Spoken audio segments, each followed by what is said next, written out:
Imagine spending an hour with the world's greatest traders. Imagine learning from their experiences, their successes, and their failures. Imagine no more. Welcome to Top Traders Unplugged, the place where you can learn from the best hedge fund managers in the world so you can take your manager due diligence or investment career to the next level. Before we begin today's conversation, remember to keep two things in mind. All the discussion we will have about investment performance is about the past, and past performance does not guarantee or even infer anything about future performance. Also understand that there's a significant risk of financial loss with all investment strategies, and you need to request and understand the specific risks from the investment manager about their product before you make investment decisions. Here's your host, veteran hedge fund manager, Niels Kostrup-Larsen. Welcome back to this week's edition of the Systematic Investor Series with Graham Robertson and I, Niels Kostrup-Larsen, where each week we take the pulse of the global market through the lens of a rules-based investor. Graham, great to be with you this week. How are you doing? How's London doing? Niels, yeah, pleasure to be here. Thanks for having me. London is good today, particularly after that result last night. I'm sure you're aware of it. England keeping us on tenterhooks to the 90th minute once more, but yeah, progressing through to the final. We're all excited. Mood is positive. It is very exciting, absolutely. Now, we've got a very solid lineup, thanks to a lot of topics that you brought along. But before we do that, I wanted to, since it's your first time on the show, I wanted to kind of introduce you a little bit more to our audience, learn a little bit more about your background, and also how you ended up as a partner and head of client portfolio management at Man AHL. So why don't we start with that? Sure, yeah, happy to. I guess my background is actually quite similar to a lot of people we have here at AHL. I'm very much academic. I studied physics and then geophysics as an undergraduate, seismology then as a postgraduate. I can remember sitting in my office as a seismologist. I absolutely loved it. You know, I was working when I could and playing squash and cricket and you name it when I could. And I was aware at that point on the radio, somebody said the average worker in Asda, I guess Walmart in the US was getting paid more than I was. And I kind of raised a little bit of an alarm bell with me. So I thought, right, I need to do something a little bit different. A few colleagues had gone off into finance. It sounded fascinating, sounded like a very interesting industry. So I headed off and joined Credit Suisse, which at the time was being run by Alan Howard and Chris Rokos. Fascinating time developing fixed income analytics, treasury, euro-dollar spreads, essentially looking for outliers in data, looking for trades that are worth doing.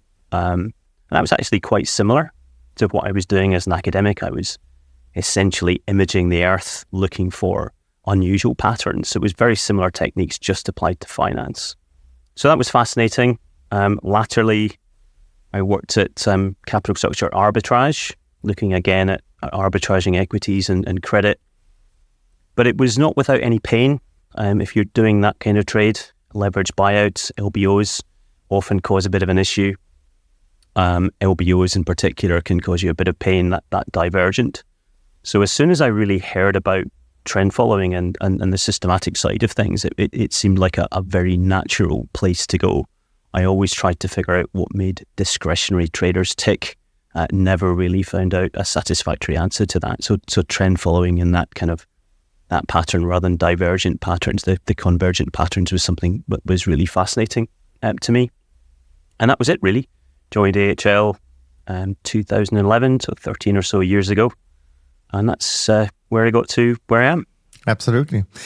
One thing, out of curiosity, do you remember where you heard about trend following from the first time? I mean, how did you even come across it? Yeah, I do. I was sitting looking at the capital structure arbitrage type trades, and then I heard about this place called AHL who was doing trend following, and it was doing it in size, and I thought, oh, that's interesting. You know, that's a very different strategy to what we do. It doesn't involve in getting the side of the trade completely wrong. When some LBO news comes out, that plays to your hand. So yeah, it was round about 2006, 2007, I think that was.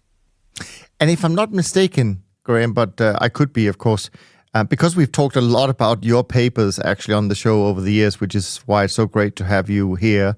You did cross path with Rob Carver for a little bit at AHL, if I'm not mistaken. I did, yes. I had a number of years cross paths with Rob, and he was a great colleague, very honest. You knew exactly where you were with Rob, and he told you exactly what was going on. Very direct, which is something you definitely value in this game. Yeah, no, absolutely. All right. Well, I mean, great to have a little bit of background.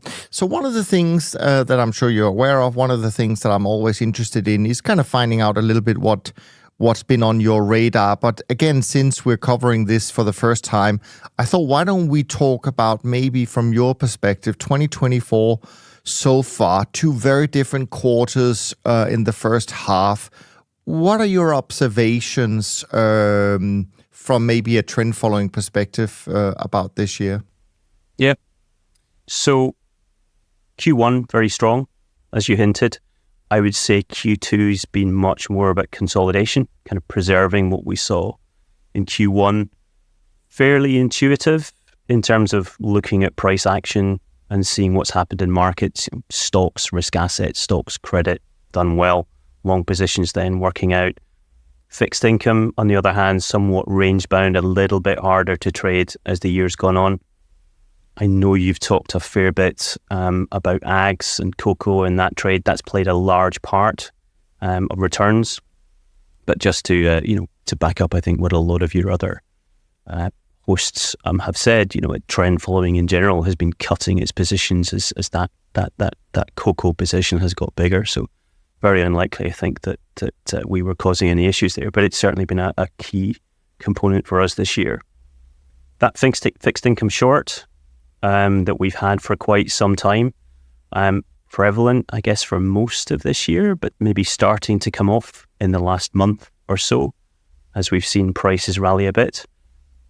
Certainly feels a bit of a vulnerable position. I remember Silicon Valley Bank in 2023 episode very well there, that the short fixed income position was painful, but my experience at least says if you're not slightly uncomfortable with a position, you're probably not making money. But 2022 is fascinating from that perspective, making money from the short, a little bit less productive in recent years and maybe starting to come off now.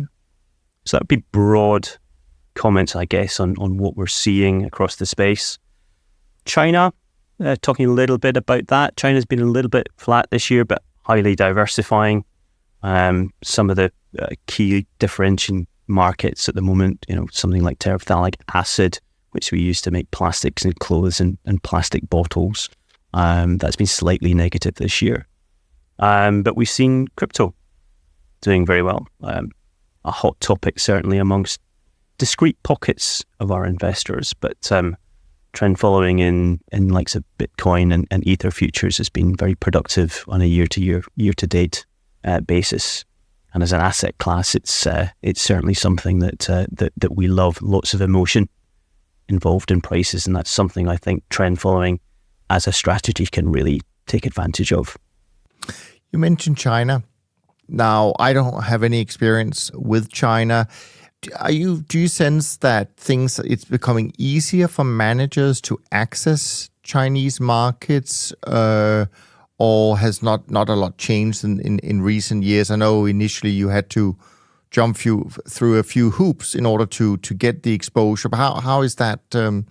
How's that evolved? What does it involve actually to trade China nowadays?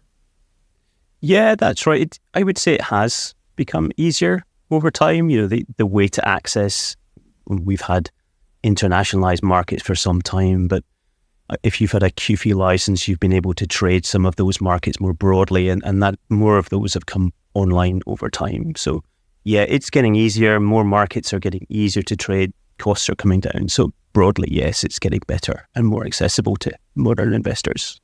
Now, obviously, AHL is a big shop. You have many offerings. I also think you're able to tailor some offerings, although I'm not entirely sure. But I mean, you mentioned crypto and China, which are a little bit outliers for me personally in terms of trading them, as we don't do it on our side. Do you cater for that? Meaning, if there are certain types of investors who say, well, I don't really want exposure to China, and I don't really like things like crypto. I don't want it to show up in my P&L somewhere that I have to defend at an IC meeting. How do you deal with these once you go into, say, markets where maybe not everyone is as comfortable as you are? Yeah, maybe crypto is the best way to look at that. I mean, if you look at the growth in the likes of the futures markets, the Bitcoin and Ether markets, they're now big liquid futures markets. They could be tradable from a wide range of places. And we have been trading them in certain pockets of AHL for quite some time. But what we found when we started talking to some investors is that even though this might be 2 additional markets in, let's say, several out of several hundred markets, they just didn't want to have them in their regular portfolios. So I guess crypto and China being the classic examples, what we're trying to do is set up individual vehicles so that if anybody wants to have access to them, they can. But certainly putting them as part of our broad offering has not really been something that has gone down with the entirety of our investor base. So giving people the flexibility to have separate allocations has typically been the way that we've gone down. And look, diversification, I think, is broadly the philosophy at AHL. We think the more you diversify, the better, and it makes sense to us to get the best out of a trend following offering. The more asset classes, the more markets you can get in there probably is better for your portfolio. Yeah, that's certainly a topic I'm sure at some point we'll cover in our conversations. It's always an interesting, I wouldn't say debate, but it is interesting to discuss the pros and cons. There was one thing that I seem to remember, because we did have a pre-call since we were starting out our journey here, and I seem to remember you made a comment during that, and since we are talking about 2024 so far, where you thought actually it might be worth spending a bit of time talking about April. April is probably not the month people remember mostly from a trend following perspective, but it's something that's definitely caught your attention. I'd love for you to share why you thought April was an interesting month for trend followers. Yeah, I passionately believe that trend following should be part of investor portfolios. You've got an asset class or a style of trading which is performed as well as equities in the long term, completely diversifying to it, but tends to be well when equities doesn't. I know, Niels, you've made similar points on this podcast historically. So getting more people to understand the strategy and allocate it to it is something I passionately believe people should do. And what I've observed is that an obstacle, at least for, let's say, a wealth audience, is just understanding how the strategy works. And I think it comes down to, it's quite hard to go from, let's say, a headline in the Wall Street Journal or the Financial Times about what equity markets are doing to predicting trend follower performance. And March was really a fantastic example of that. I was getting lots of questions in March, which was, trend following has been long equities. It's made most of its money in equities. If you did any kind of risk analysis, your beta to equities is positive. If equities fall out of bed, does that mean trend following is going to struggle as well? I thought it was a really good question. And April was really a great answer to that, because equities did struggle a little bit in April. And if you look below the hood, you probably find that the trend followers who were long equities lost money in equities that month. But the remarkable thing was that the short bonds position was profitable and the long dollar positions were profitable too. So you put the whole lot together, and trend following more broadly was positive in April, which I think was a really nice episode to help people understand that you can't just look at a headline. You can't just look at what equities are doing. You've got to know what, for example, your bonds position is and what bonds are doing. What's your FX position? What are your different FX rates doing? So it's not that it's a black box. It's very much a transparent box, but you need to know a little bit more about positioning, maybe work that little bit harder just to understand what's going on. I thought April in that regard was absolutely fascinating. I mean, I completely agree, of course, with that, Graham. But the other thing that, and maybe we'll talk about this a little bit later in the conversation as well, is that I mean, it's also a good reminder, I think, that when it comes to investing when it comes to investing and including trend following, it's kind of the one part of your portfolio where investors really should have no opinion. And I sometimes find that maybe the fact that many of us are quite transparent to investors with our exposures, that doesn't help them, actually. I know they would like to know, and maybe they need to know from a fiduciary point of view, but actually, as soon as you tell them, they'll form an opinion. and it's never very useful. Anyways, we'll see where we go with that. Let me talk a little bit about now kind of where we are trend following wise in July. So far, it's looking actually pretty interesting because we're seeing some resurgence in performance after a soft Q2. As far as I can tell, you can of course correct me, Graham, as far as I can tell, things like US, Japanese equities are doing well. We have some currencies like the yen, maybe the Aussie dollar also contributing. In the soft sector, it's a nice change because it's not cocoa we're talking about this month. It's more like coffee, I would imagine. And then, of course, you have other commodities, grains, and metals actually also picking up as far as I can tell from my vantage point.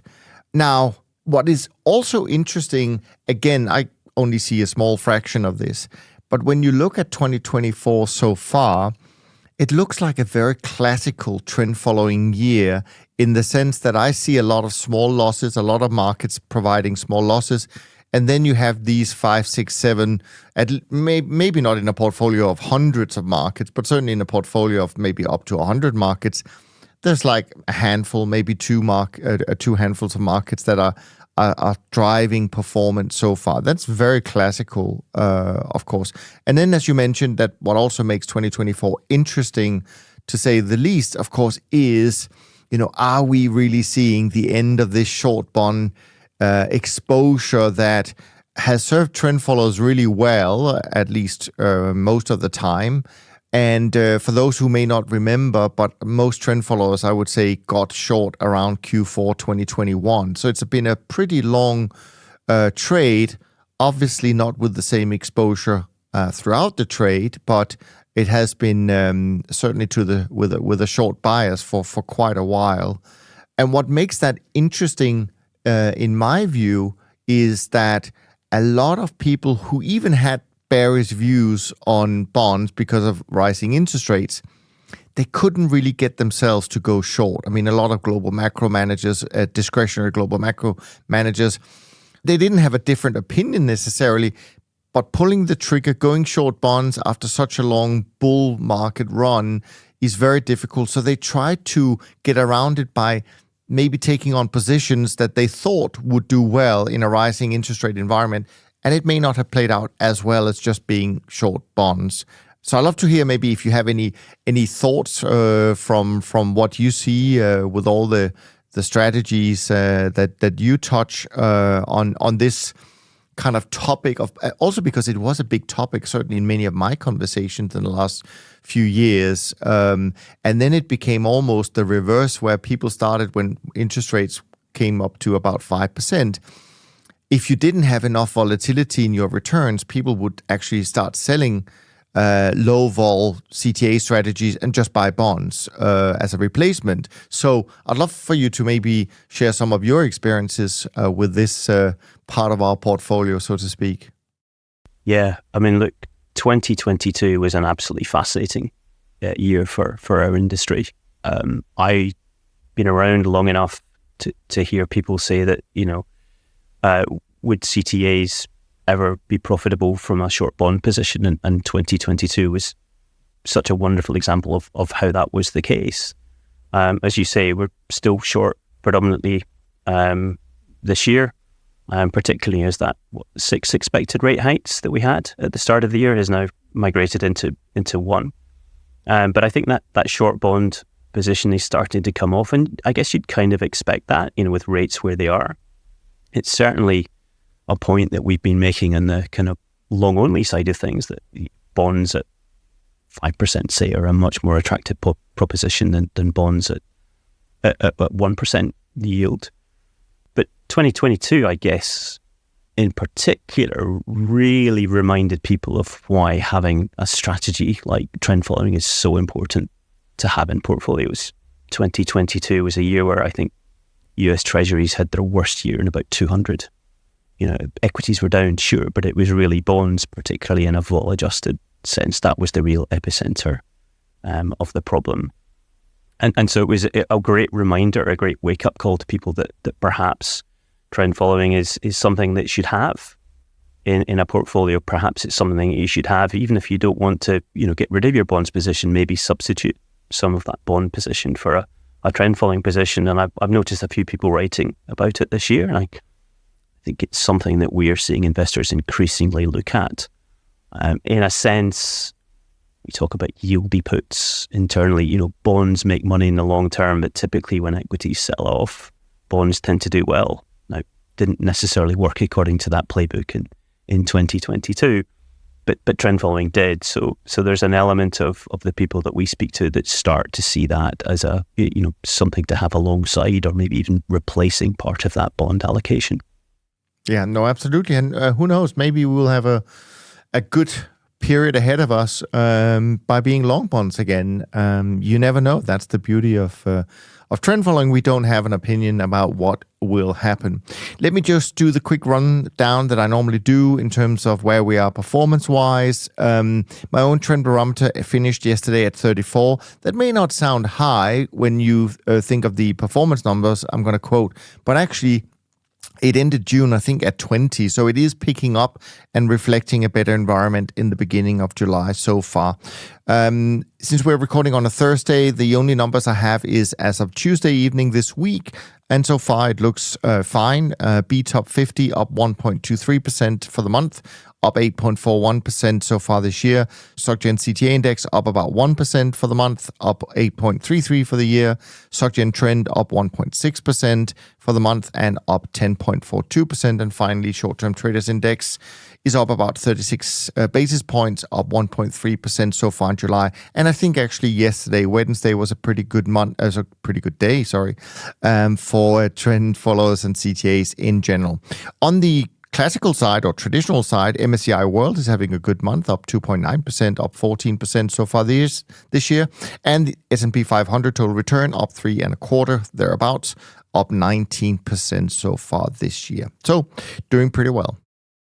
Now, as I mentioned, Graham, you brought along some great topics we're going to be talking about. And the first one that we wanted to spend some time on is obviously very close to my heart, because I also have, like you, a lot of client-facing interaction each day.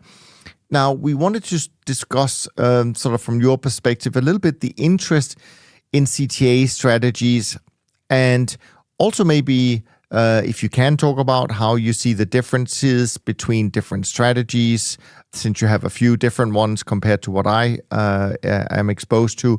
But just maybe broadly speaking, how do you assess the interest in trend following and CTA strategies at this point in time? One thing that comes with history, we've been around a few years doing trend at AHL, is you develop a range of offerings. The way we're set up in terms of the research at AHL on the trend following side, we essentially have two teams. One that looks at the models side of things and concentrates on futures trend following, your traditional trend following, if you like. And one that we call our alternative markets team, which is looking at newer markets, harder to access markets, still big, still liquid, but harder to access. Typically over-the-counter type markets. I know we've had various conversations on this podcast about them with managers, but harder to access, but still big and liquid. And I guess what we've found historically was the two components, if you like, futures trend following, which we do, and the alternative markets, we get to see them both side by side, and they've got different characteristics. The futures trend following, historically at least, has had a slightly lower Sharpe of the order of 0.5, 0.6, something like that, but tends to work particularly well during a crisis. But the alternative markets tends to perform more steady over time, maybe 0.8, 0.9 Sharpe, something like that, and doesn't have the same kind of crisis alpha. So when the world is falling off a cliff, if you like, it doesn't have that same insurance-like characteristic. And I'm using my words carefully in case there's any of my compliance team listening.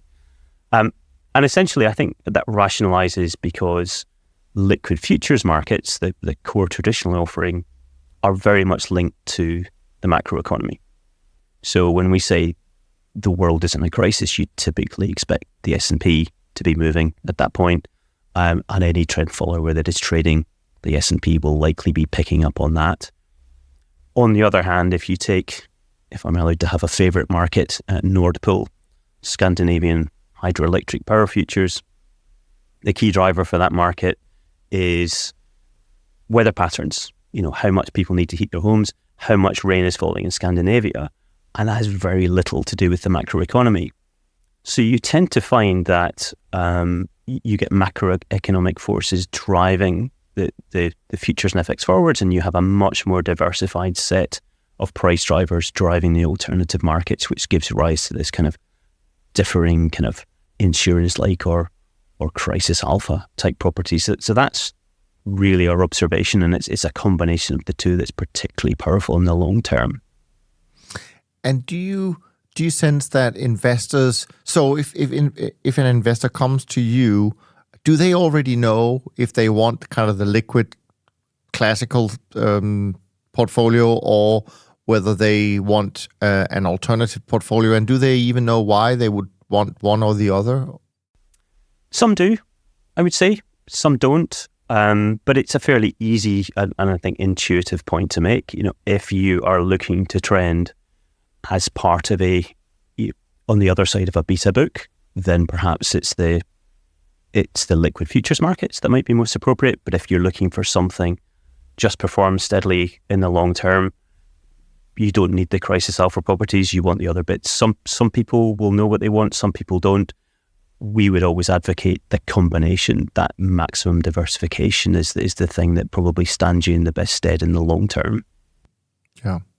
Now, since both of you and I are on the client-facing side, so there's one thing about sort of interest in our space really comes and goes, and it's surprisingly enough not necessarily only driven by performance, meaning that yes, sometimes you do see a lot of interest in these strategies after a strong year, but also in more recent times, perhaps people have realized that if their CTA portfolio is doing well, they actually have to lighten up a bit in order to rebalance back to where they want to be. So maybe the more sort of multi-asset type portfolios would do that. So flows are not that easy necessarily to predict. But how serious? I mean, if you, it's difficult to sort of rate. But I mean, how serious do you think the interest in trend following is at the moment? And is there anything?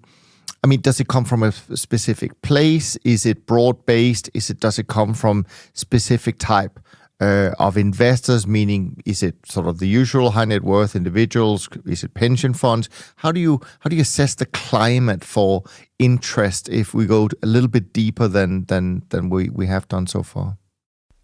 If I was to start at top level, I'd say that the largest institutional investors that we speak to tend to have an allocation, and they will hold that allocation and they won't necessarily try and time it. If you go more to, let's say, a wealth type audience, that's the kind of audience that perhaps tries to time trend. I would say, to me, trend is its own timing mechanism.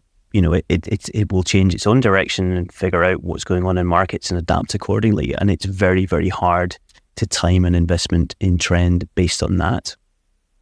The point that we've been trying to make to those investors is that fundamentally, trend followers love it when markets move. Ultimately, we love it when things move, and the environment that we've had in the last 3 years, I would say even before 2022, has been an environment where inflation has picked up, looking at CPI globally, and fallen. And inflation picking up and falling is something that historically, when you go back pre-1970 or anything like that, that makes markets move, and that's an environment where trend following tends to thrive. So I think from that lens, it's an attractive proposition. at the moment. You've also, maybe the fly in the ointment, if I may. I broached this earlier. Silicon Valley Bank episode, the flight to quality that we saw in March last year, made life a little bit difficult because we were coming off 2022, which was a very strong year for trend following at index level, whatever. At the same time as traditional investments were doing badly, I think we were ready to see a wave of interest at that point. And then Q1 last year, I think, made life a little bit difficult because it was a very difficult environment for trend. You know, you were long equities, they had been going up. You were short bonds, they had been going down. Flight to quality type event. Silicon Valley Bank, First Republic, Credit Suisse, all mentioned obviously, was detrimental to that. So I think that put trend following back a bit. But what we noticed at the time though, and we did some analysis around about the SVB episode, was that you tend to get those kind of pain points for trend followers, reversals in markets during strongly trending periods. So if you look at the worst weekly returns for trend following, you can do this with, I think we did it with the SocGen trend index. You kind of stack up the worst weeks for trend and look 12 months before and 12 months after, and actually trend following performs relatively well. So that kind of observation was very much in keeping with what we felt. We feel like it's a good environment for trend. Markets are moving, inflation and disinflation are driving that. We happened to have an idiosyncratic episode, March last year, SVB, that hurt, but round about that period, you know, the trend was still doing okay, and I think that's what's played out in recent times. Yeah, and also I would add to that, it's a great point actually, and of course if you think about the corrections we saw in performance last year compared to the performance that was made in 2022, I mean, these were perfectly normal corrections in size, so there's nothing unusual. But you're right, when things happen and it's, you know, happens in a unusual way, let's call it that. Of course, it attracts headlines. Of course, from a trend following perspective, we would have thought that, oh wow, this is a gift for investors who missed out on 2022. Now you can buy a trend at a better price, but that's usually not what happens. In terms of, I know you cover kind of the globe from, or at least you have an oversight of that. Is there any particular areas of the world that seems more interested, more receptive to trend following in your experience? It doesn't have to be just this year, but just overall, are there certain areas where you say, yeah, this is they're certainly open to this more than, I mean, I remember, for example, I can share that. I remember when starting to travel to Germany, for example, especially if you traded commodities, that was not necessarily an easy place to go because of all sorts of restrictions or perceived restrictions and so on and so forth. So I'm curious what your much bigger worldview sees when it comes to open-mindedness and interest in trend from that perspective. The larger investors in every region tend to be open-minded, I would say. You know, large sovereign wealth funds, whatever the region, will be looking at trend. So I think we can probably take that side of it maybe out of the equation. But if you were to look at patterns elsewhere, what I would say is I would agree kind of European investors tend to be a little bit more conservative. You mentioned the commodity side. That is definitely a factor for some people we speak to, particularly in France and Germany. I would say broadly trading in Asia, people like a little bit more spice. The beauty of trend following strategies is you can really deal with whatever level of risk that people want to take. We typically target risk levels, not necessarily returns. So do you want relatively low risk, low vol? Do you want relatively higher risk, 10, 15 vol, something like that? I would say Asia in general likes things on the spicier side would be my comment. Scandinavia, particularly fascinating. It's a region I cover internally for the team. Environmental, social and governmental factors are absolutely huge up there, have been for quite some time.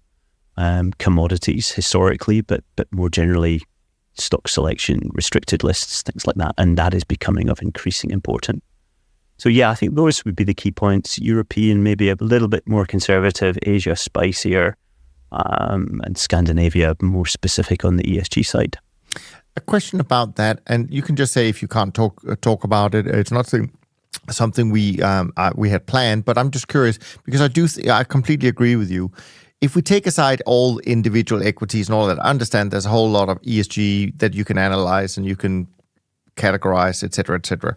But when it comes to a pure classical futures portfolio, how do these type of investors look at ESG? I find it personally very challenging to categorize what is really applicable to what we do and what's not. Is that something you have some thoughts about?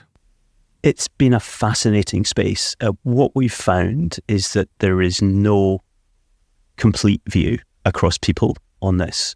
And the angle that we've taken on it is that, look, this is how we see the space.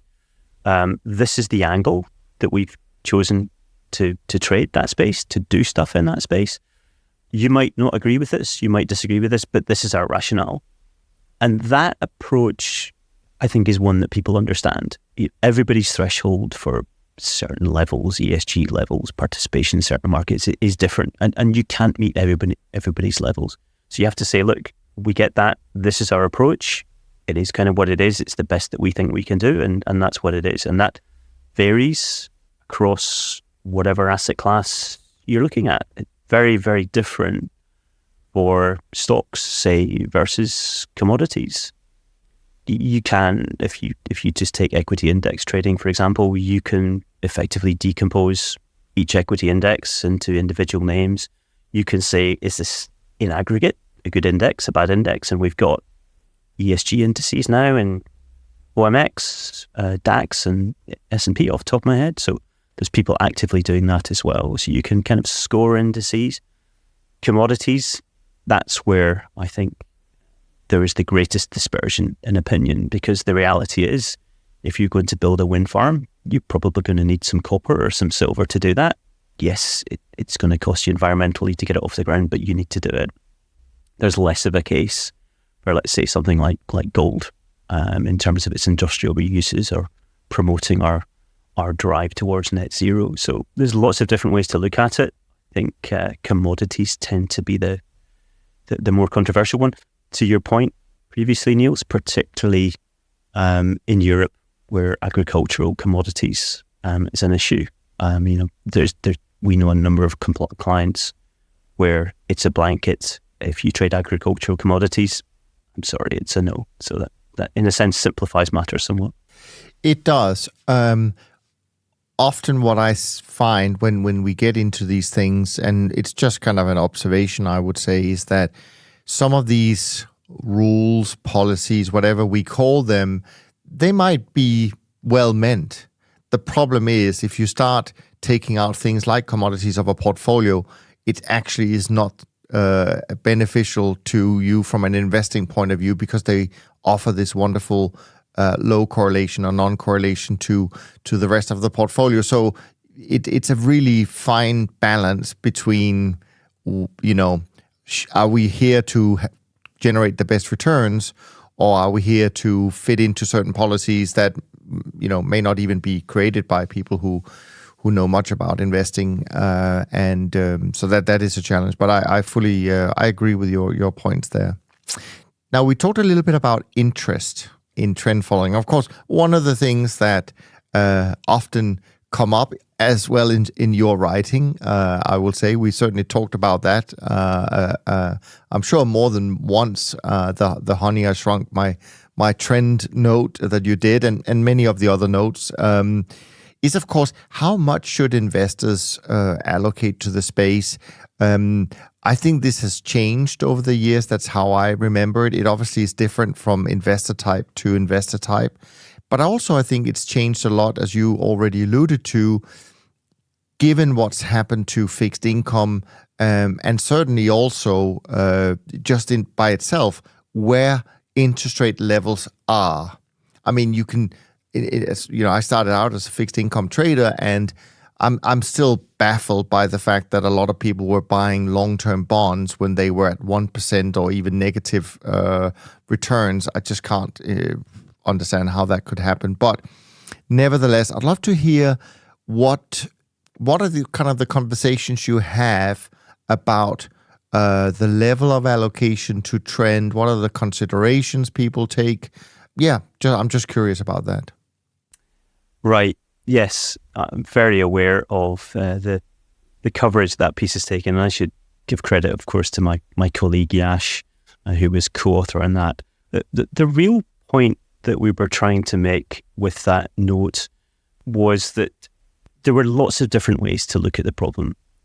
How did you want to maximize Sharp? Do you want to maximize your drawdown? Even the length of period over which you look at it had a significant impact. Let's talk about volatility as well. This 40% number seems to be the one we've been attributed to saying. But of course, if you take the BTOP 50 at 7-8% vol, you're going to get a different level than if you take the SOC10 trend at 12, 13, 14% vol. Our point wasn't so much this is the number you should have. Our point broadly was that number varies, but from our experience, people probably didn't have enough. That was really our key point. And that the kind of allocations that people talk about, your single digit numbers, if you look at it historically, it doesn't move the dial too much, especially alongside a risky portfolio. So I think that was more our broad point rather than it should be X%. But again, going back to 2022, traditional investments were down 15, 20%. I think the indices off the top of my head, BTOP 15, SOC10 trend were up 10, 15, 20%. You look at it on a face by face, one across one basis, you probably need a bit more trend following than a couple of percent. Yeah, no, I completely agree. And that obviously is a constant conversation. But I'm curious, when you have these conversations with investors and they see what you've written, you talk about it. And of course, they know the math. I mean, they know that a 2% allocation is not going to move the needle. We understand that. But do you think post 2022 that some people have actually really reconsidered and decided that, no, we do need a lot more, or will they continue to find reasons why they can't? I mean, because as I'm sure you have come across over the years, a lot of it was to do, I seem to remember that, which bucket were we allocated to? Did we come out of the alternative bucket, which in itself was very small to begin with? Did we fit in the equity bucket, in the fixed income bucket? So I'd love to hear what your kind of experience has been in terms of maybe changing people's minds, not about a specific number, as you say, but just about sort of the overall role that trend should play in the portfolio. Great question. Yeah, so I guess I was traveling in Australia a few weeks ago, and it transpired that trend following was in the growth bucket of this particular investor. Now, it was a long-term allocation. I suspect it had been there for multiple decades, probably pre-2008 when trend following was in its heyday, so to speak. And the problem that they were having with it in the growth bucket was that if your growth assets were typically doing well, trend following with its natural zero correlation in the long term was often a standout line item within that portfolio in a way that perhaps it wouldn't have been a standout item in an alts portfolio or a defensive buckets portfolio. So that aspect has definitely come into it. And in that regard, I guess the point we've been trying to make is that tracking error is important. How different it is to the rest of your portfolio, how much of it stands out as a line item is really important. But the tracking error that trend following tends to have is exaggerated most when it's performing well and when risk assets tend to be doing badly. So it stands out most generally when it's outperforming. So that tracking error tends to work for you in the right direction. And that's the kind of point that we're trying to point out. Yes, you might see this being slightly different, but you'll see it being most different when you need it most. And overall narrative is also something that we've struggled with as an industry, and even after 3 decades of doing this, I still kind of struggle with finding the narrative that people would cause people to embrace this even more. You write a lot. Have you thought about sort of a more general approach to how we present trend following? Obviously, I don't know specifically how you would do it, but what I've noticed, and this is interesting maybe, I've noticed that some of our colleagues who have embraced, say, putting trend with, say, long equities and created these combined products with a lot of success, for sure.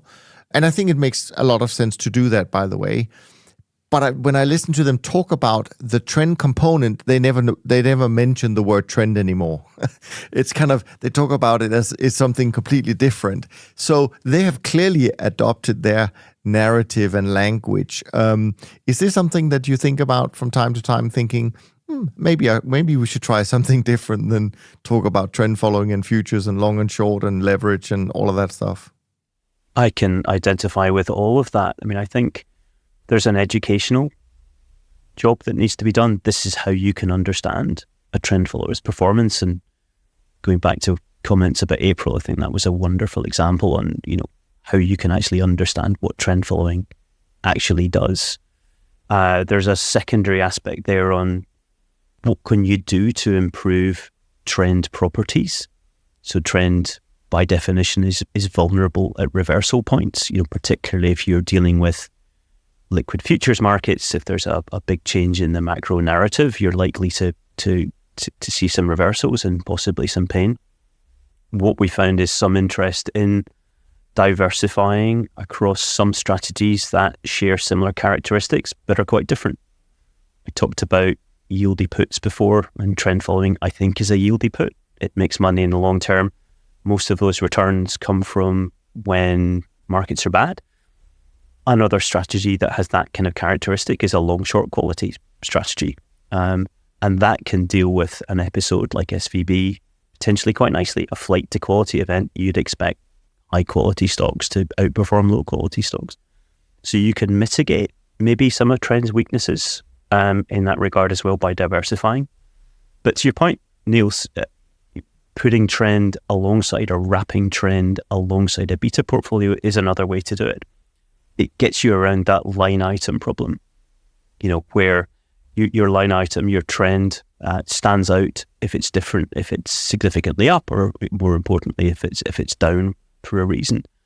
And having it with other stuff, it means that line item won't show up. I think, again, about an insurance contract, right? If somebody buys insurance, it's the thing that causes pain on a monthly basis. And if nothing emerges after a while, you say, why am I holding this? But of course, you need it for the time that you need it. You don't necessarily know when you'll need it, so it's worth having there the whole time.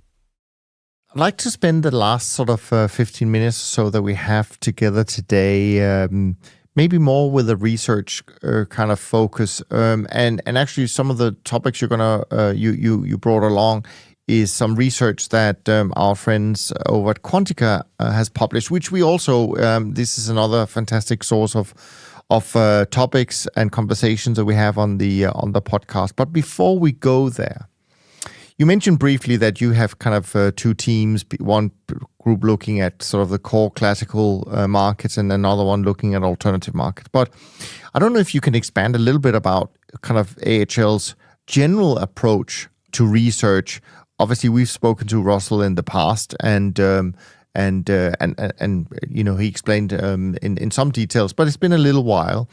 And one of the things that I'm personally interested in, because I don't remember this, but initially when the European sort of CTA scene came along, and obviously AHL was at the forefront of that, I seem to remember that some managers were kind of trying to deliver a certain level of volatility in the strategy.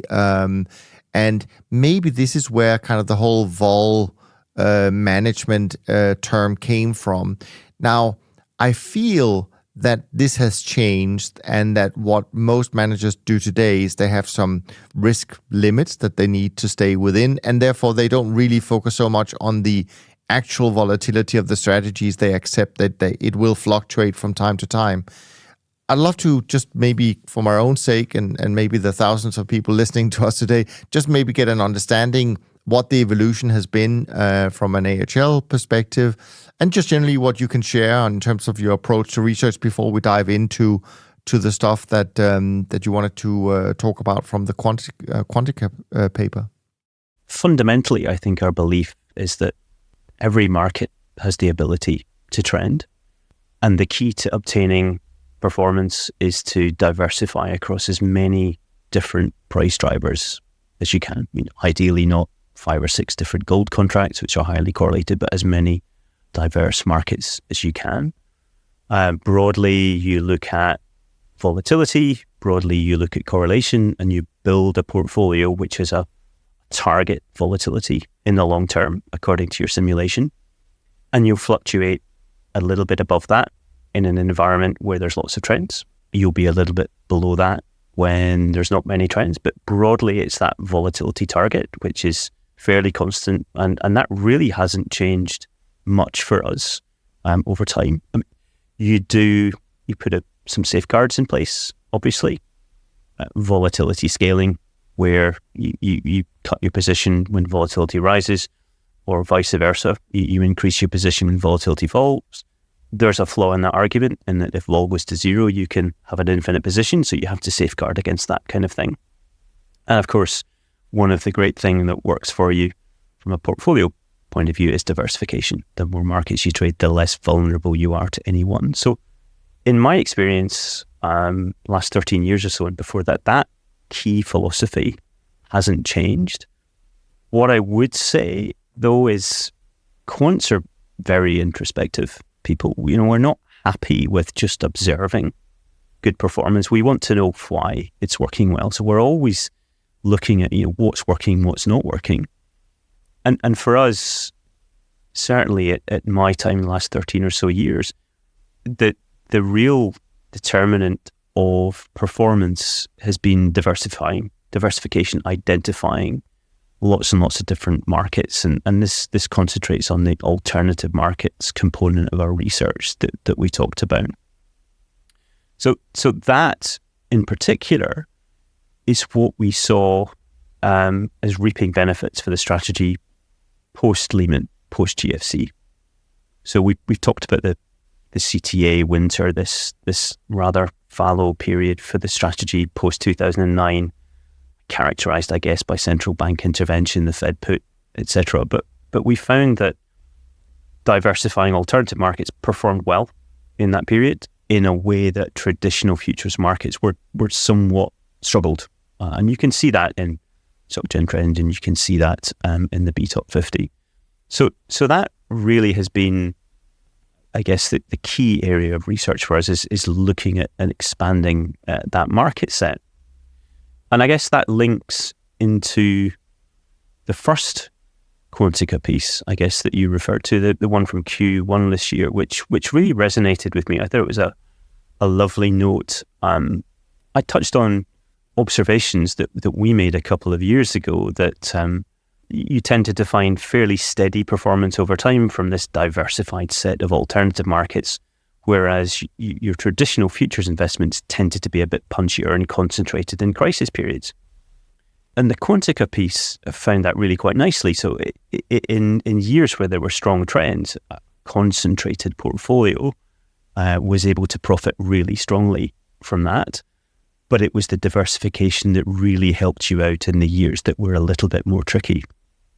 So I guess what I really liked about the Quantica piece is that we'd made our observations based on what we'd seen, and then Quantica come along with this lovely framework of just looking at simulations across multiple different portfolios and actually kind of showed mathematically what the case was.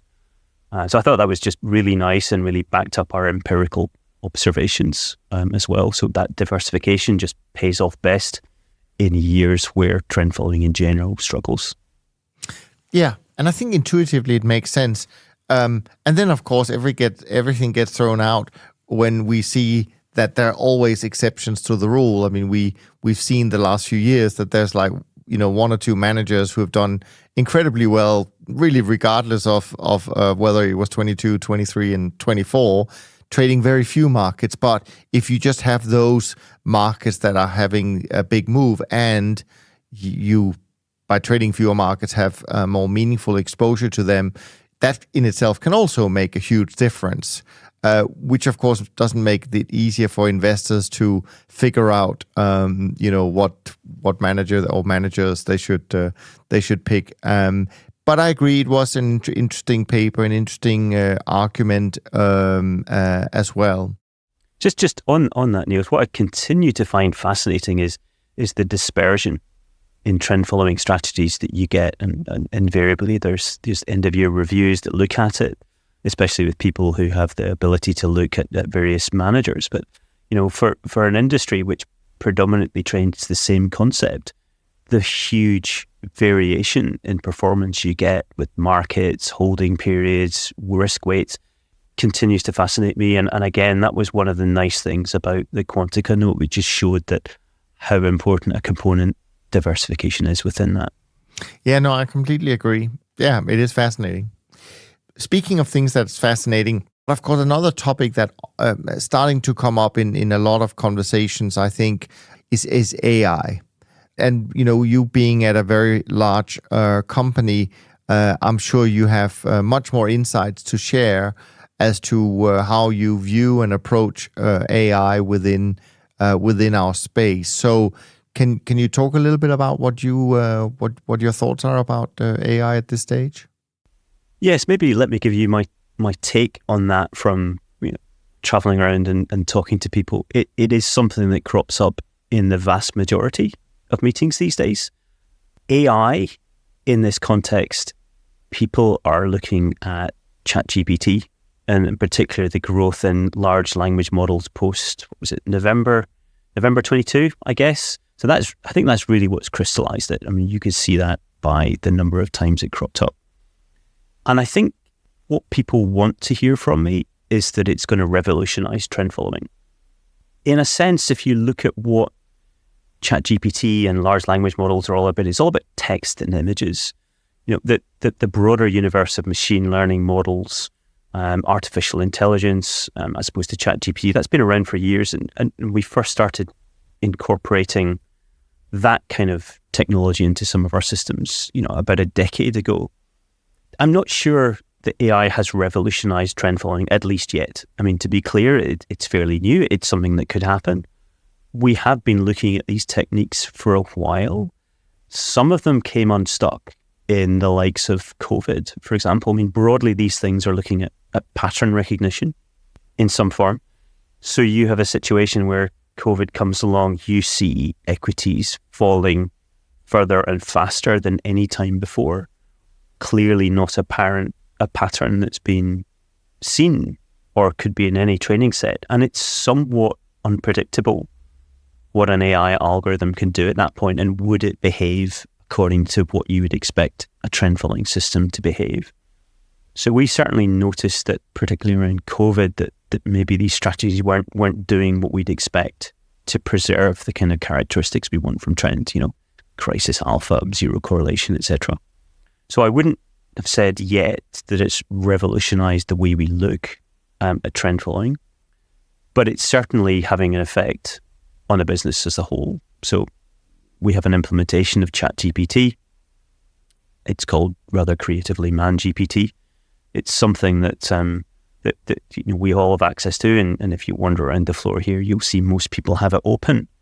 It's very good for lots of things. If you want to load up a research document, ask it questions. If you want to load up TTQs, RFPs, and ask it questions, it's absolutely brilliant for that.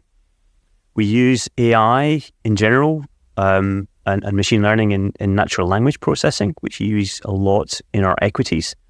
A previous colleague of mine used to refer to it as an army of 6-year-olds that you could deploy to look at balance sheets. And it was very interesting. I heard Rory Stewart, who's a former MP in the UK, talk about it in a podcast yesterday. He's now refers to it as a graduate, that he can ask questions and the graduate can go out and ask questions. So in a sense, AI has turned from a 6-year-old to a graduate. But Rory was making the point that he still has to go and check what comes back with, so these things can hallucinate. So we're seeing lots of uses. the ones I've mentioned. Very good at writing code. It's very good at writing Valentine's Day's messages as well. If you want a top tip, so watch out for that one. So lots of uses, but perhaps not revolutionizing trend following just yet. But Sure. Watch this space. Yeah, no, completely agree with that. Maybe as a final point, since we had sort of written it down as something we may want to discuss a little bit, was the last Quanticat paper. Now, by the way, one thing I forgot to say, I just want to mention it. One thing I forgot to say when we talked about, maybe trend following will start to replace or maybe fit more into the 40 of the 60-40 portfolio, so the fixed income side, is I happen to know, and I'm sure you're aware of this as well, notice that I think it's the 1 year rolling 10-year US 10-year note versus the S&P 500 correlation, which just hit the highest level in like 27 years these days. So it's definitely an interesting time to consider finding some true diversification, maybe in trend. But anyway, you said there's another nice note that came out in Q2. I think actually while I was holidaying and not sitting in my podcast chair with Nick and Jem, and thanks to Alan for doing that, I think with Nick, maybe it did come up a little bit, but I'd love to hear your thoughts on because it is another topic actually that is becoming more relevant as equity indices keeps trending higher. More and more investors are asking themselves, well, if that's the case, do I need to have less equity exposure in my trend following portfolio? Which is, of course, not the way I would think about it, but I'd love to hear your thoughts about this. Should I go the classical way, just have a trend following product that does everything, or should I start to cap the exposure inside the trend following program to equities? So feel free to talk a little bit about that. So at the heart of this is that wonderful property of bonds, which is when equity suddenly falls off a cliff. Historically speaking, at least, on that sudden move, bonds have tended to rally. What we've always said about trend following is that this crisis alpha property tends to hold for sustained sell-offs, and whether there's an immediate response to a sudden sell-off in equities is just dependent on positioning. There's no immediate crisis of alpha property that we would say the strategy has. One way that you can mitigate that effect, obviously, is by stopping a trend following strategy from having either a long equity exposure or a long beta exposure. So if you're particularly looking at trend following from a equity hedge bond replacement point of view, or something to sit alongside a beta point portfolio, this is perhaps something that should be investigated. And yes, in Quantica's Q2 note, they looked at that, various ways of cutting that exposure. Do you not trade equities? Do you just not allow equities to go long, or do you just look at that beta profile in general? And it's something that resonated again because it's something that is cropping up now. People looking for bond replacements, so it's becoming topical again. But we looked at this back in, I think it was 2016 or so. It's not a new problem, it was a fairly clear problem. And we did look at limiting trend following's ability to go long equities. And we found similar results to Quantica in that you really do limit your long-term return potential if you cap that equities exposure. It really is worth it in the long term. You might mitigate a little bit of the effect of a sudden sell-off by not having that long equities exposure. But 2016 was key in this point because 2017 was a year where there was one big trend in the market, and that was long equities. So the real Achilles heel in let's call it a capped equity momentum or a capped beta trend strategy was 2017, where I seem to recall it was 10 or 20% differential that you had between a straight trend product and a restrained or restricted trend product. So it kind of went off the boil at 2017, and it's fascinating that it's kind of back on the agenda now because of the bond problem, if you like, and we've been thinking about it, and Quantica have been thinking about it. But all interesting problems. Kind of depends what you want to do. Do you want to preserve long-term performance, or are you looking at trend in this case for its crisis alpha or for its bond replacement? And that's kind of the key. Yeah. Personally, I always come back to the fact that if people think they have too many equities, they should sell the equities. That just seems like a very natural way of dealing with that problem. But anyways, it's interesting. I only know of very few firms that offer both versions of their trend strategy side by side with capped equity and not. Do you do that as well? I think our situation on it is that, it's something we've looked at, and if there was enough demand for it, we would do it. And in simple terms, we saw possible demand in 2016, but after 2017, that demand disappeared quite quickly. Fair enough. Graham, this was wonderful. Thank you so much for your time today. Anything you want, anything I forgot to bring up? Anything you want to leave the audience with today? I guess just my overall message, trend following a strategy that does as well as equities in the long term is zero correlated and works when equity doesn't. It's quite a nice message. It's something that we like to talk about a lot. Absolutely, and right about, luckily for all of us. So with that in mind, I would encourage everyone listening today who enjoyed not just the conversation we've had with Graham today, but also a lot of the excellent research that he produces along with his colleagues. Go leave us a rating and review on iTunes, Spotify, Amazon, wherever you listen to the podcast so that we can spread the word even further. Next week, I'm joined by Alan. So that's your chance to ask him some questions, maybe more from an allocator point of view. So as usual, you can email them to me at info@toptradersunplugged.com, and I'll do my very best to bring them up. From Graham and I, thanks so much for listening. We look forward to being back with you next week. And in the meantime, take care of yourself and take care of each other. Thanks for listening to Top Traders Unplugged. If you feel you learned something of value from today's episode, the best way to stay updated is to go on over to iTunes and subscribe to the show so that you'll be sure to get all the new episodes as they're released. We have some amazing guests lined up for you, and to ensure our show continues to grow, please leave us an honest rating and review in iTunes. It only takes a minute, and it's the best way to show us you love the podcast. We'll see you next time on Top Traders Unplugged.